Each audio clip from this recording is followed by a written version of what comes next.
എന്ത് രസമായിട്ട് എങ്ങനെ പച്ചപ്പായിട്ട് വളർന്ന് നിൽക്കുന്ന ചീര കണ്ടോ. ഇത് മൊത്തം നമുക്ക് കഴിക്കാനുള്ളതാണ്.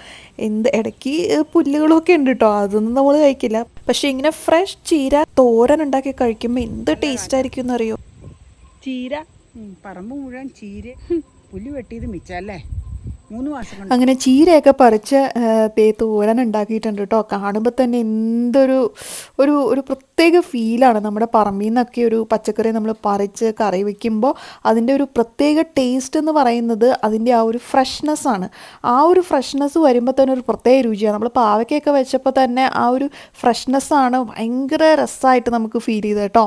അതുപോലെ തന്നെ ചീരയും അങ്ങനെ തന്നെയായിരുന്നു. ചീരയൊക്കെ വാടിക്കഴിഞ്ഞ് കഴിഞ്ഞാൽ അതിന് ഒരു ടേസ്റ്റ് ഉണ്ടാവില്ല ശരിക്കും പറഞ്ഞാൽ. പക്ഷേ ഇത് നേരിട്ട് പറിച്ചെടുത്ത് ഉണ്ടാക്കുമ്പോൾ പ്രത്യേക രുചിയായിരുന്നു.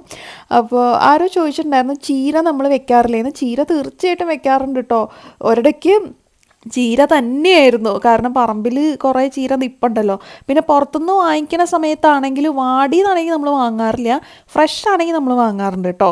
അപ്പോൾ എന്ത് തന്നെയായാലും എനിക്ക് പച്ച ചീര തന്നെയാണ് കഴിക്കാൻ ഇഷ്ടം. അമ്മയ്ക്ക് അതിൻ്റെ കൂടെ ഇങ്ങനെ ചുവന്ന ചീരയൊക്കെ മിക്സ് ചെയ്ത് കഴിച്ച് കഴിഞ്ഞാൽ രസമാണെന്നൊക്കെ പറയും. പക്ഷേ എനിക്ക് എന്തോ ഇങ്ങനെ പച്ച ചീരയോടാണ് കൂടുതൽ താല്പര്യം. കണ്ണിനും ഒരു കുളിർമയാണല്ലോ പച്ച നിറം കാണുമ്പോൾ. നമ്മുടെ ചീരക്കാട് അടിപൊളിയായിരുന്നില്ലേ.